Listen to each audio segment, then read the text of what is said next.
할렐루야라고 하는 말씀을 이해하십니까? 왜냐하면 오늘 여러분과 인사를 이 단어로 나누고 싶거든요. 할렐루야. 여러분 같이 좀 하면 안 될까? 아멘 해버리니까 네 말이 맞다거든요. 아멘이. 그러면 할렐루야는 뭘까? 하나님을 찬양하라. 예, 아멘 했으니까 네 말이 맞다. 그러지 말고 같이 할렐루야 좀 합시다. 시작. 할렐루야. 멋있습니다. 나는 오늘 이런 마음으로 여러분과 그 인사를 나눕니다. 할렐루야. 하나님을 찬양하라. 이게 조용히 내 속에서 읊조리면 하나님을 찬양하라. 이게 기도가 되고 우러러 할렐루야 하면 하나님을 찬양하는 찬양이 될 수 있겠다. 그 속에 나를 실어보자. 할렐루야에다가 할렐루야에 나를 실어보면 나는 하나님을 찬양한다. 이렇게 멋있을 수 있을까요? 자, 옆 사람 의식하지 말고 각자 할렐루야 해봅시다. 시작. 할렐루야. 하나님께서 여러분의 할렐루야를 받으시기를 축복합니다.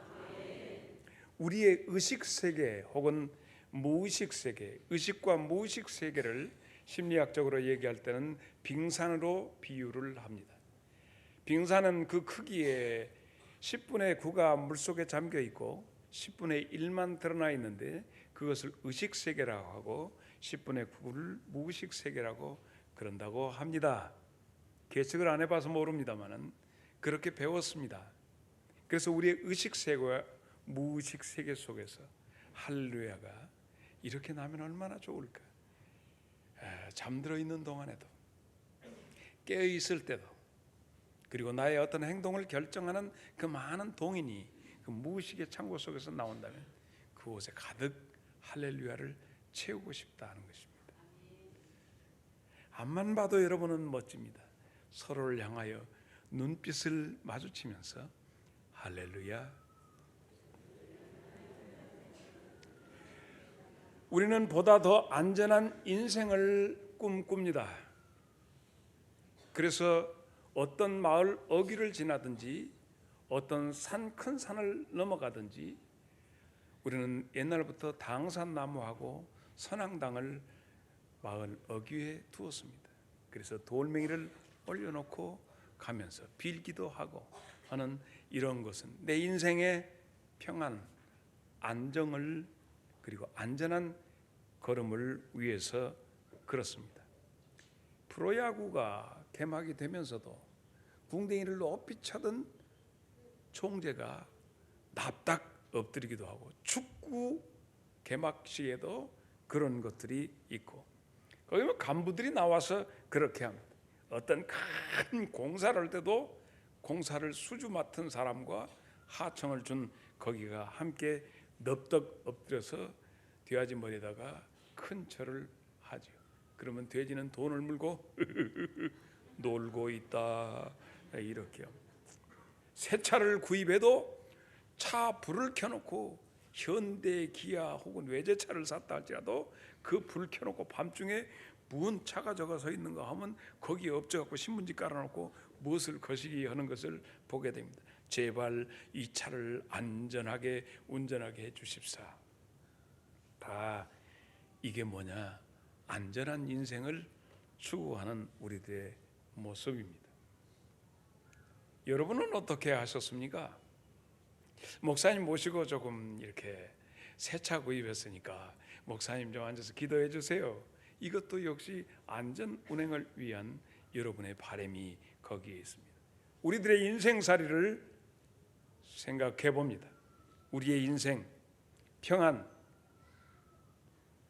그리고 안전, 형통 이런 것들이 우리의 삶을 지배하는 것 같습니다. 제발 그렇게 됐으면 좋겠다. 그래서 이산 날짜도 어떤 분들은 나를 잡습니다. 내 아들과 딸을 여우살이 하는데도 나를 잡습니다. 그리고는 둘이 만나는데 너희들이 궁합이 맞는가 안 맞는가, 너 생시 어쩌고 사주를 보고 기도합니다. 안 되면 아따 이것이 부적이라도 갖다가 붙여 놓아야 조금 마음이 편안해지려고 그럽니다. 옆 사람하고 이제 물어봅니다. 집에 부적 붙여놨어? 제주도에 가면 이사 날짜가 특정되어 있습니다. 아무 때나 제주도 사람들은 이사를 안 갑니다. 언제 가죠? 제주도에서 오신 분 계십니까? 안 계시네. 나는 4.3 사건이 있어진 뒤로 지난 주간에 좀 제주도 좀 가봤으면 하는데 노예가 있어서 못 가봤습니다. 꼭 둘러보고 싶고 갈 때마다 가끔 그 평화기념관을 들리곤 합니다. 자, 제주도 사람들은, 도민들은 이사 날짜가 되어 있습니다. 언제? 신정으로부터 구정에 이르는 그 기간에 이사를 많이 합니다. 전화국, 전신전화국도 그때 전화 막 그 정리, 선도 정리를 그때 합니다. 그러니까 제주도를 언제 가면 복잡하냐, 이사하고 신정, 양력 1월 1일부터 구정 설날 이 어간에 제주도 사람들은 막 하고 난리. 왜 그런가 제주도 사람들한테 물어보니까 그때 온갖 귀신들이 옥황상제한테 결제 맡으려고 다 옥황상제한테 가고, 귀신들이 없으니까 귀신같이 빨리 집으로 옮겨놓으면 귀신이 왔고 이것이 뭐요 하고 두리번거린다는 겁니다. 그때에서 왜 여러분 웃습니까? 제주도 가서 그 말하면 아니 우리는 그렇게 하는데 그렇습니다. 우리의 삶이 너무 복잡하게 얽혀져 있습니다. 네가 그래서 여기는 네가 오늘은 남쪽에 가면 귀인을 만날 수 있다. 그건 오늘 물가상을 조심해라. 너 가만히 기다리고 있으면 좋은 일이 있을 것이다. 아유 뭐 이런 것까지 다 봐야 하니 우리 이 인생이 얽힌 실타래 같이 복잡해. 그 아빠 옆에 사람 한번 봐보세요. 네 얼굴을 본 게 참 복잡하게 생겼다.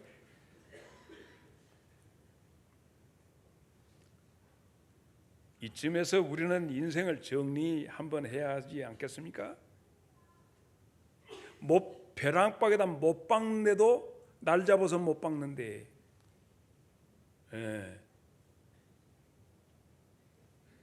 이런 인생에 전부 발목을 잡는 우리 인생의 여러 가지 그래야 기륭화복 이런 것들이 온다. 오늘 본문에 나타난 사람, 자기 인생을 정돈해버린 사람이 있습니다. 그래서 우리로 하여금 오늘 우리로 어떻게 살 것인가를 보여주고 있습니다. 그 사람이 누구냐고요? 오늘 사도행전 26장 28절로 29절에 아그리빠가 바울에게 이르되 네가 적은 말로 나를 권하여 예수쟁이 그리스도인이 되게 하려 하는도다. 바울이 이르되 말이 적으나 많으나 당신뿐 아니라 오늘 내 말을 듣는 모든 사람도 다 이렇게 묶여진 결박된 것 외에는 나와 같이 되기를 하나님께 원하나이다. 정돈된 사람의 단정한 모습이 이렇습니다. 여러분, 오늘 사도행전 27장 1절을 먼저 보겠습니다. 우리가 배를 타고 이탈리아로 가기로 작정되매 바울과 다른 죄수 및 몇 사람을 아구스도 대 백부장 율리오라고 하는 백부장 사람에게 맡기니, 여기서부터 되는 이 사도행전 27장 1절로부터 시작되는 그 내용을 역사가 토인비는, 여러분 이 토인비라는 사람이 굉장히 유명한 사람이니까 기억에는, 역사가 토인비는 이렇게 얘기를 했습니다. 인류의 미래가 바로 이 뱃속에 있었다. 우리 인류의 미래가 이탈리아로 가는 276명이 탄 뱃속에 우리 인류의 미래가 담겨져 있었다 얘기했습니다. 누구였을까요? 276명의 사람들이었을까요? 아니요. 그 중에 한 사람 인생을 정돈해가지고 복잡한 인생을 살지 않고 단 하나의 목표를 향해서 나아갔던 사도 바울을 지칭해서 역사가 토인비는 우리 인류의 미래가 그 뱃속에 담아져 있었다.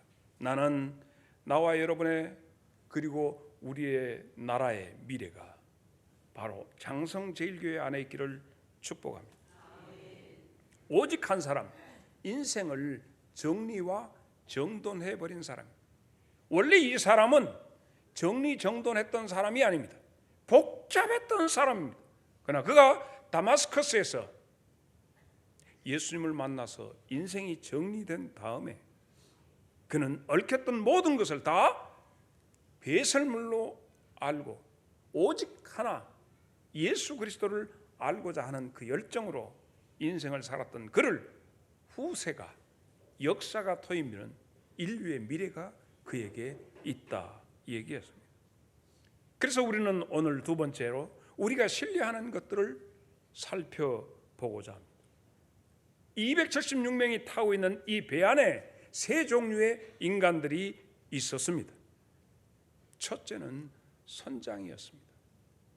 이 배를 모는 선장이 노련한 기술과 경험을 가지고 그가 익히 아는 단 하나 항해술을 가지고 그는 배를 그리고 배의 방향을 그리고 배가 멈춰야 할 곳 가야 할 곳을 결정하는 결정권을 가지고 있습니다. 우리는 이렇게 든든한 어깨를 가진 이 선장을 만나는 것을 복으로 압니다. 국가의 운명과 가정 그리고 어느 모임에 어떤 것을 결정할 수 있는 많은 경험과 지식을 가지고 있어서 그래서 기꺼이 앉고 서고 각오하는 모든 것들을 결정할 수 있는 위대한 지도자를 꿈꿉니다. 그는 말합니다. 나를 따라오라고. 배 안에는 선장이 존재하고 있습니다. 우리는 지금도 그 어떤 선장을 기대하고 있습니다. 두 번째로 어떤 사람이 있는가? 선주입니다. 그 배의 주인 말이죠. 선장을 고용해서 쓰는 선주. 오늘 본문 속에는 이 선주도 등장합니다. 네 배입니다. 네 배. 다른 그 여타의 어떤 배보다도 더 훨씬 최신식 모든 기능을 다 갖춰서 너무 좋은 최신형의 배. 어떤 어려움이 부딪혀도 이 배는 능히 그것을 돌파할 수 있으리라. 네 배는 끄떡 없다. 이와 똑같은 생각을 가졌던 한 사람의 고백을 들어보겠습니다. 그는 나는 배를 침몰시킬 수 있는 어떤 조건을 상상할 수 없다. 1907년에 그는 이렇게 하면서 현대의 조선 기술은 이미 그 배를 침몰시킬 수 있는 그 어떤 조건을 이미 그 수준을 넘었다라고 얘기한 에드워드 스미스를 소개합니다. 선장이었습니다. 그는 영국에서 어마어마하게 큰 배를 자기가 선장으로 부임하면서 그는 모든 언론인들 앞에서 1907년에 그는 이런 얘기를 합니다. 나는 배를 침몰시킬 수 있는 어떤 조건을 이 배를 침몰시키는 어떤 조건을 상상할 수 없다. 현대의 조선 기술은 이미 그 수준을 넘었기 때문이다. 이 배, 이 선장이 움직였던 그 배를 소개합니다. 저렇게 큽니다. 저 배 이름은 타이타닉이라고 그럽니다. 그래서 그 선장이 그 말을 하고 그 배를 몰고 갔습니다. 한 그 배 승선료가 지금 계산해도 그때 한 번 타는데 450만 원 한 사람 앞에 그 배 첫 출항을 하게 됩니다. 돈이 있으면 안 되는 것이 없다 생각하는 그 배 타이타닉. 기술이 있으면 안 되는 것이 없다 했던 그 배가 항해하다가 아까 말씀드린 빙산에 부딪히게 됩니다. 그리고는 배가 저렇게 침몰해 버리고 맙니다. 돈, 그 어떤 것도 이 배를 어찌할 수 없다. 현대의 조선 기술은 이 배를 침몰시킬 수 있는 그 어떤 것 다 이길 수 있다라고 생각했는데 그 거대한 배가 침몰합니다. 세 번째는 백부장 율리오입니다. 그는 백부장 율리오인데 이 사람이 어떤 사람이었느냐? 276명에 대한 생사 여탈 권한을 가지고 있는 사람입니다. 이 사람이 당시에 권력을 가지고 있었던 사람입니다. 칼을 가지고 있었기 때문에 이 세 종류의 사람이 그 배를 움직이는 결정권을 행사했습니다. 선장, 선주, 백부장. 이 세 사람이야말로 절대적인 권위와 권한을 누렸습니다. 사도 바울이 그들에게 어떤 이야기를 해도 그들에게는 이 말이 전혀 먹혀들질 않습니다. 사도 바울이 외칩니다. 10절로 11절입니다. 말하되 여러분이여 내가 보니 이번 항해가 하물과 배만 아니라 우리의 생명에도 타격과 많은 손해를 끼치리라 하되 11절 다 같이 시작.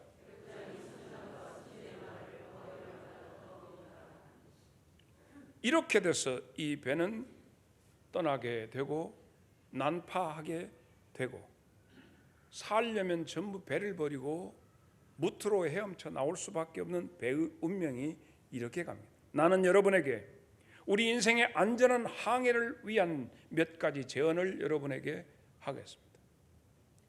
결국 난파선이 되어서 많은 사람이 배를 버리고 육지를 향해서 헤엄칠 수밖에 없는데 나는 혹시 여러분에게 이런 이 세 종류의 인생에게 여러분의 삶을 전부 의존하고 나가고 있다면 첫째, 여러분의 항해를 멈춰 주십시오.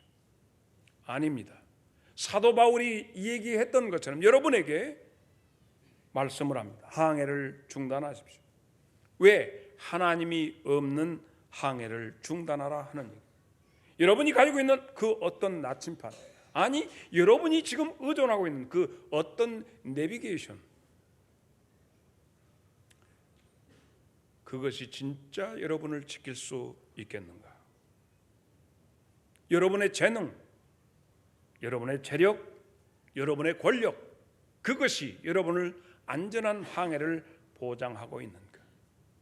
우리는 복음송 하나 부르고 이 말씀을 계속 생각하겠습니다. 당신은 지금 어디로 가나요? 발걸음 무겁게 이 세상 어디 쉴 곳 있나요? 머물 곳 있나요? 예수와 내 눈 안식이 있어요. 평안이 넘쳐요. 십자가 보혈 믿는 자마다 구원을 받아요. 예수 믿으세요. 예수 믿으세요. 예수 믿으세요. 예수 믿으세요. 타이타닉호 사건 뒤로 한 20여 년이 흘러서 1923년 시카고의 어떤 호텔에 미국의 아주 중요한 요인들이 한 9명이 모여서 재정정책 간담회를 갖게 됩니다. 그들이 소유한 재산을 전부 합하면 미국의 전체의 국고를 상쇄할 만큼, 넘을 만큼 많은 재산을 가지고 있던 9사람이 거기 모였습니다. 그때 많은 신문 기자들이 이렇게 기사를 썼습니다. 여기 미국의 심장이 여기 모였다. 이런 기사를 게재했습니다. 누구 모였는가 면면이 저는 전부 검색을 해보았습니다. 첫째는 세계 제1의 철강 회사 찰스 스왑이라고 하는 사람이 있었고, 둘째는 최대의 전기 회사인 사장인 사무엘 인쇼리라고 하는 사람이 있었고, 그 다음에 최대 가스 회사 사장인 하워드 홉슨이 있었고, 그리고 전매 회사 아이바 크루거라고 하는 사람도 거기에 있었고, 국제 복지은행장인 러온 프레이저라고 하는 사람도 거기 있었고, 아무리 이 사람들을 검색하니 내 제주로는 이미지를 찾을 수가 없었는데 한 사람 찾았는데 타임지에 나왔는데, 이 사람은 뉴욕 증권거래소장이었던 리처드 휘트니는 이렇게 찾을 수가 있었습니다. 그 다음에 7번째는 뉴욕 주식시장의 큰 손, 두 손들이 다 왔는데, 하나는 손 아드코튼하고 제리스 리떼모어라고 하는 사람이, 그리고 마지막 9번째는 당시 그때 정권의 내무부 장관이었던 엘버트 폴이라고 하는 사람. 이 9명이 모이니까 전체 미국의 경제를 쥐락펴락할 수 있는 사람들이 모였습니다. 어느 신문 기자가 25년이 흐른 뒤에 이 사람들, 그때 당시에 25년 전에 미국을 이렇게 들었다 놨다 했던 그 사람들의 25년 사반세기 이후에 그들의 삶을 추적을 했습니다. 기획 보도를 하기 위해서 찾아갔습니다.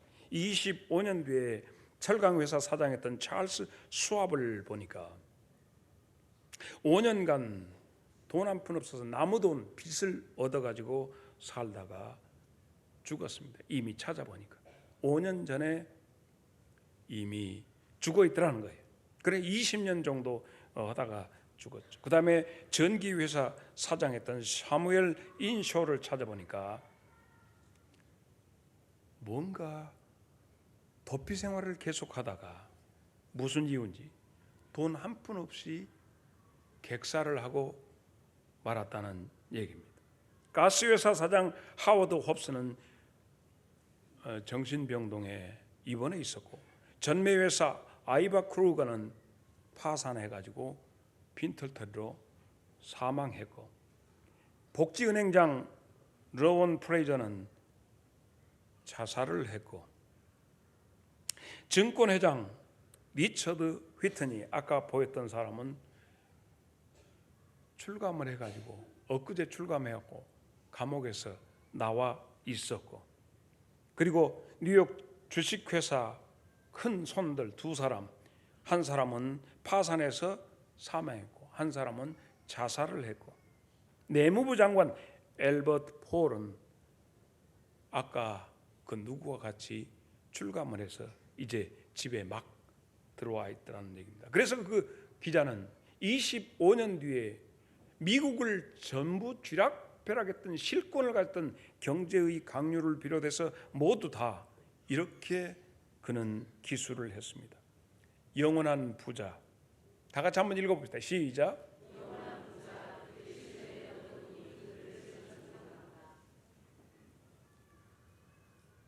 여러분은 내비게이션으로 무엇을 의존하고 인생을 항해하십니까? 한 기자는 그냥 해프닝으로 조용히 검색하고 25년 전에 그렇게 미국의 심장이라고 했던 사람들의 일거수일투족을 찾아가 보니 너무 놀랄 일이다. 사반세기가 되잖아요.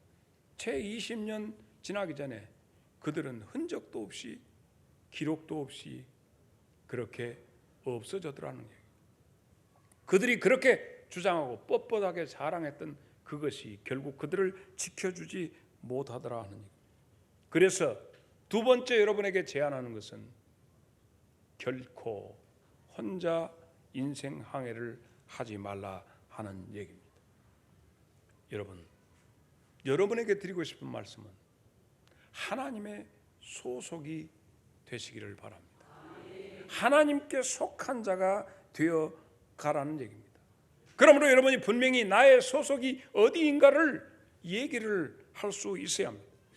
오늘 본문 사도행전 27장 23절로 24절입니다. 사도 바울이 인생을 정리정돈한 사도 바울이 이렇게 얘기합니다. 내가 속한 바 나는 소속이 여기라는 거예요. 곧 내가 섬기는 하나님의 사자가 어젯밤 내 곁에 서서 말하되, 다 같이 시작.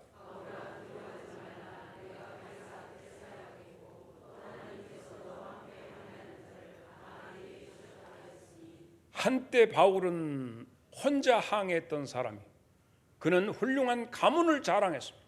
가문의 기백으로 로마 시민권도 부모로부터 물려받은 굉장히 탄탄한 당시대의 명문가였고, 그리고 그가 배웠던 모든 가말리엘의 문화에서 공부했던 최고의 석학 밑에서 공부했던 유능한 엘리트였습니다. 능히 자기가 이 모든 것 가지고 이 세상을 헤쳐나갈 수 있으리라 생각했습니다. 그런데 그는 일거에 삶이 정돈되면서 하나님께 속한 사람이 되었습니다. 하나님, 그는 여러분의 인생을 책임져 주십니다. 우리는 가끔 아침에가 일출봉에 해가 뜨면 햇님에 대해서 소원을 빕니다. 동해안에 가면 그 장로님 그 어디지 이렇게 올라오 닭발 그때 양송식당에서 그 닭도리탕을 했는데 닭발이 있어서 닭발을 갖다가 딱 내가 세워놓게 우리 장로님들이 다 웃었습니다. 그 저기 있잖아요. 그 토끼 꼴랑지 같은 데 가면 이렇게 나온 거 있잖아요. 거기 가면 정월 초하루 가면 막 거기다가 해를 보고 막 소원을 빌고 일출봉에 해 뜨거든. 월출봉에 달 뜨거든. 소원을 빌어라. 별을 보고 소원을 빌고. 그래 빌어보세요. 빌어보는데 여러분에게 제안하는 것은 해, 달, 별을 지으신 하나님께 기도해 보심이 어떻습니까? 그래서 무당들이 예수 믿는 사람이 하면 점이 안 쳐져. 왜 그러죠? 조미진 집사 몰라? 안 가봐서? 지금 우리 교인들 가운데 점치러 가신 분 계십니까? 개판으로 신앙생활에도 점쟁이한테 가면 아이고 큰 신 섬기는 분이 와갖고 점괘가 안 나와요. 좀 가시오. 그래서 비껴줘야 점빨 받는다고. 여러분들은 간 데마다 이제 점쟁이 집에 가서 가만히 앉아서 어떤 점쟁이는 글들에 예수 똑바로 믿어. 그러고 그렇게 해서 또 지천 듣고 나온 사람도 있다요. 내가 할 말이 없어요. 옆 사람 쳐다보고 한번 합시다. 시작. 집이가 점쟁이요? 시편 146편 5절입니다. 야곱의 하나님을 자기 도움으로 삼며 여호와 자기의 하나님에게 자기의 소망을 두는 자는 복이 있도다. 하나님께 소망을 두는 자는 복이 있도다. 이사야 43장 1절로 3절. 야곱아 너를 창조하신 여호와께서 지금 말씀하시느니라. 이스라엘아 너를 지으신 이가 말씀하시느니라. 너는 두려워하지 말라. 내가 너를 구속하였고 내가 너를 지명하여 불렀나니 너는 내 것이라. 네가 물 가운데로 지날 때 내가 너와 함께 할 것이라. 강을 건널 때 물이 너를 침몰하지 못할 것이며 네가 불 가운데 지날 때에도 타지 아니할 것이요 불꽃이 너를 사르지도 못하리니. 다 같이 시작.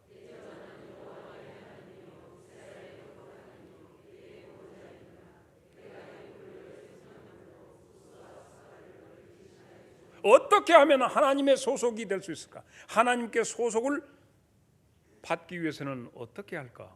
아주 쉽습니다. 어떤 것이 하면 하나님의 소속이 될 수 있을까? 제가 옆 사람한테 물어봐요. 목사님 지금 결론 내리려고 하니까 어디 한번 서로 물어봐. 어떻게 하면 하나님 소속이 될까? 시작. 너무 유치 찬란합니까? 그러면 저를 주목해서 보시오. 답이 하나 있습니다. 예수님을 영접하면 하나님께 속한 자가 됩니다. 요한복음 1장 12절. 영접하는 자, 곧 그 이름을 믿는 자들에게는 하나님의 자녀가 되는 권세를 주셨으니 교회는 왔다 갔다 하지만은 예수님하고 별개로 살라고 생각하고 편하게 교회 왔다 갔다 한데 어느 누구도 와서 목사님은 너무 교인들을 힘들게 합니다. 쥐 짜고 막 그렇게 압박을 줍니다. 내가 교인들한테 압박을 주는 목사였어요. 그래서 그냥 우리 교회를 떠났습니다. 편안하게 그냥 개판으로 사십시오. 그냥 그럭저럭 사십시오. 이렇게 하지 어째 이렇게 하십니까? 여러분 힘드시지요? 욕보십니다. 그러나 계시록 3장 20절은 볼지어다 내가 문 밖에 서서 두드는 누구든지 내 음성을 듣고 문을 열면 내가 그에게로 들어가 그와 더불어 먹고 그는 나와 더불어 먹으리라. 지금도 주님은 여러분의 마음을 노크하고 계십니다. 여러분의 항해가 잘못되어져 나가고 있는데 가만히 있다면, 방기한다면 공동정범이 됩니다. 여러분이 잘못되고 있는데 목사가 가만히 있다고 하면 이건 문책을 받을 수밖에 없습니다. 여러분은 하나님의 소속이 되셔야만 합니다. 힘들더라도 요한복음 3장 16절을 다시 여러분 묵상하시기 바랍니다. 시작.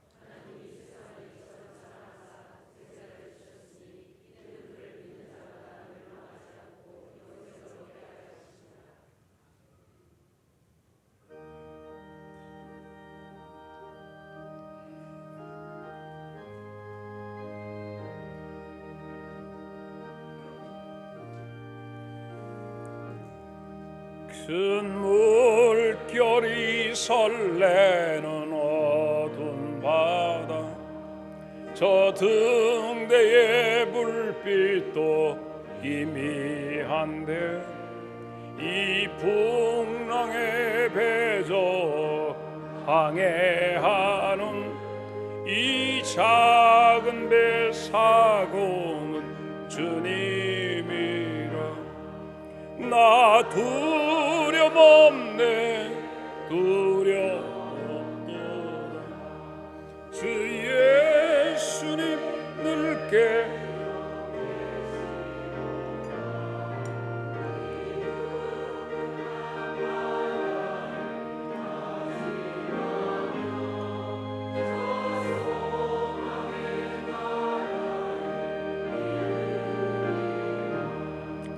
큰 풍랑이 이 배를 위협하며 저 깊은 물이 벌려 달려드나 이 바다에 노져 항해하는 이 작은 배 사고 주님이라. 나 두려움 없네 두려움 없도다 주 예수님 늘 깨어 계시도다.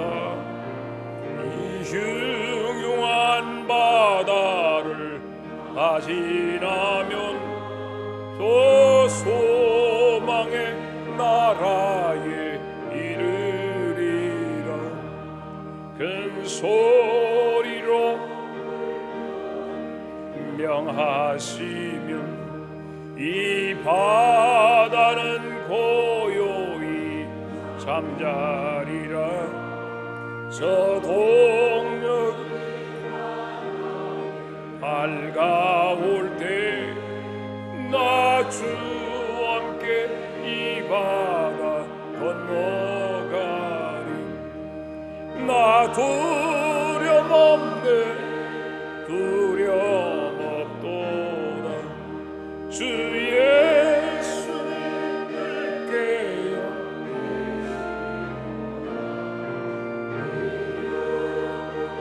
바다를 다 지나면 저 소망의 나라에 이르리라.